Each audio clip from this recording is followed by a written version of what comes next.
Assalamualaikum warahmatullahi wabarakatuh. Bismillahirrahmanirrahim. Perkenalkan, nama saya Titik Nawangwati. Saya dari kelas A31. Pada kesempatan kali ini saya akan membahas materi mengenai pembelajaran sepanjang hayat atau pembelajaran seumur hidup. Tidak ada akhir dalam belajar, karena hidup sendiri adalah sebuah pembelajaran. Selama kita bernafas, selalu ada ilmu yang bisa kita gali, dipahami dan diamalkan. Sebelum kita membahas lebih jauh lagi, perlu kita ketahui apa itu pembelajaran seumur hidup. Pembelajaran seumur hidup adalah sebuah konsep yang mana menegaskan bahwa belajar tidak hanya berhenti di bangku sekolah, tetapi berlangsung selama kita bernafas atau selama kita hidup. Yang selanjutnya, pentingnya belajar seumur hidup. Inilah beberapa alasan mengapa belajar seumur hidup itu penting. Pertama, partisipasi aktif dalam memperoleh pengetahuan baru.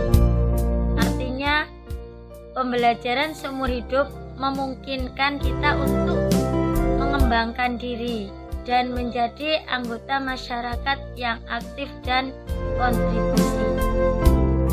Ini menekankan bahwa pendidikan tidak boleh dibatasi usia dan jenjang sekolah formal. Dasar pemikiran Paul Legrand adalah pendidikan berkelanjutan sepanjang hidup. Artinya, pendidikan tidak boleh berhenti pada masa kanak-kanak atau remaja. Pendidikan adalah proses yang berkelanjutan dan harus menemani seseorang sepanjang hidupnya. Yang ketiga, pengembangan sumber daya manusia. Belajar seumur hidup membantu memastikan bahwa kemampuan sumber daya manusia terarah sehingga dapat menghasilkan tingkat keunggulan yang diinginkan oleh individu, masyarakat, dan negara. Yang ketiga, landasan ajaran agama Islam. Konsep belajar seumur hidup berlandaskan pada ajaran Islam. Wahyu pertama yang diturunkan kepada Nabi Muhammad SAW dalam surat Al-Alaq berupa perintah agar membaca, meskipun beliau buta huruf. Yang kelima, pengembangan profesional guru. Belajar seumur hidup menjamin pengembangan dan peningkatan profesionalisme guru sejalan dengan perubahan dan tantangan yang dihadapi dari waktu ke waktu. Rencana pengembangan pribadi. Ilustrasi ini menggambarkan siklus pembelajaran yang berkelanjutan yang sangat relevan dengan konsep pengembangan pribadi. Yang pertama, pendidikan orang dewasa. Ini adalah titik awal dari siklus yang menekankan pentingnya pendidikan berkelanjutan bagi orang dewasa. Yang kedua, homeschooling. Ini menunjukkan bahwa pembelajaran tidak terbatas pada sekolah formal dan dapat dilakukan di rumah. Pendidikan lanjutan. Ini menekankan pentingnya terus belajar dan mengembangkan diri setelah pendidikan formal selesai. Pembelajaran virtual.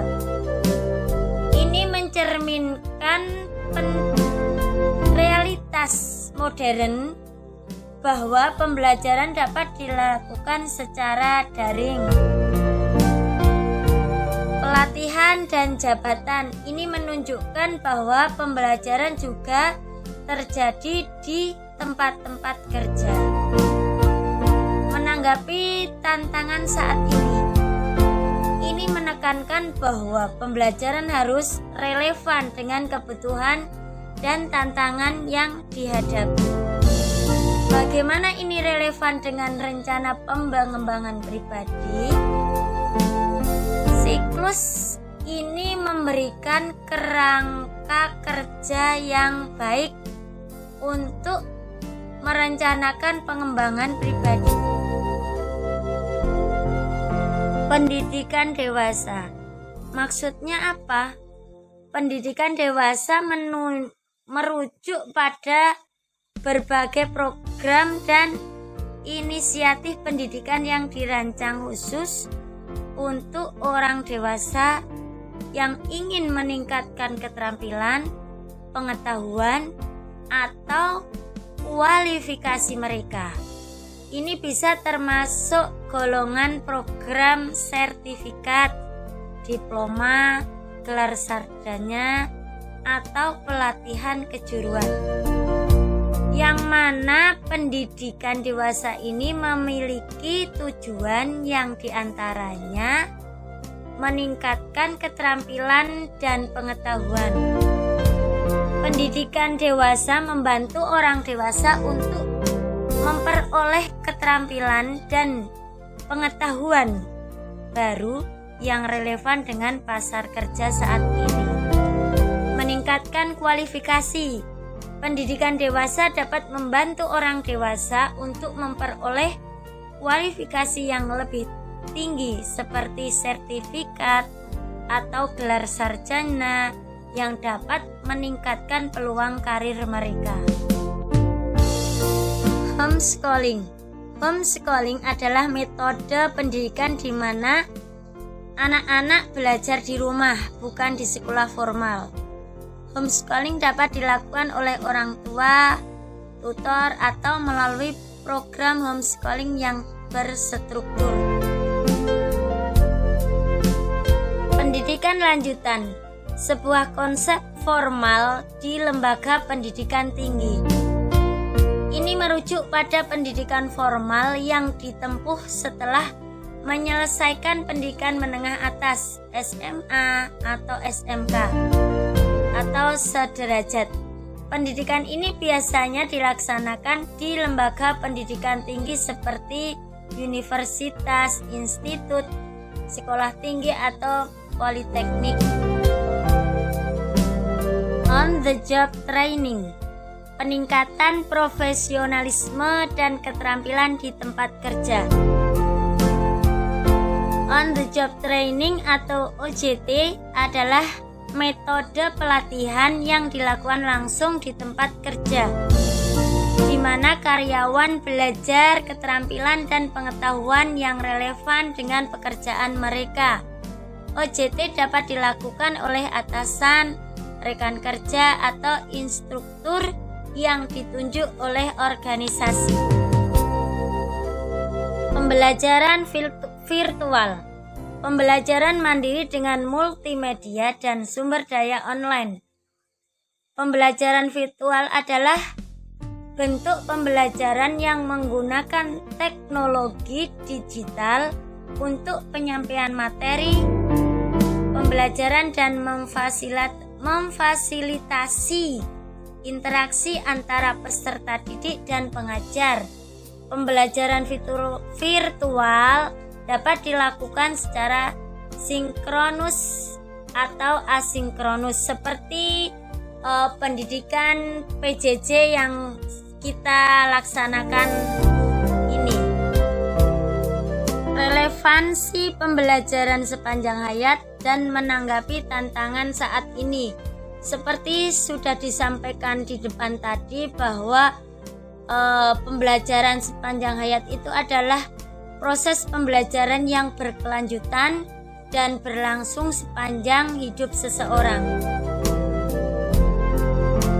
Pembelajaran seumur hidup. penelitian sebagai kunci. Teks tersebut menekankan bahwa penelitian adalah salah satu kegiatan paling efektif dalam pembelajaran seumur hidup. Adapun poin-poin pentingnya adalah penelitian memicu pemikiran.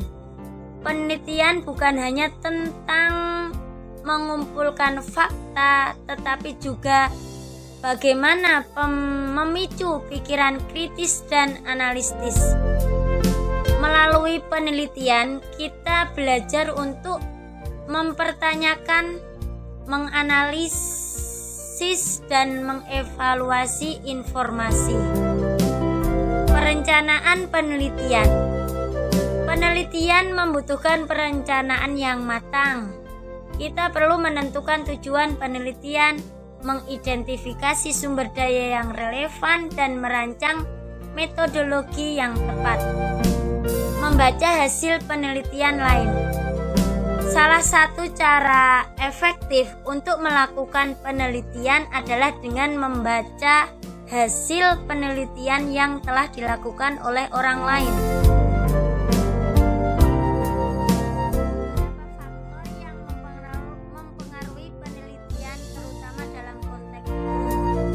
Mari kita bahas masing-masing faktor tersebut. Yang pertama, persepsi guru tentang pentingnya penelitian. Faktor ini merujuk pada pandangan dan keyakinan guru terhadap nilai dan manfaat penelitian dalam praktek pendidikan.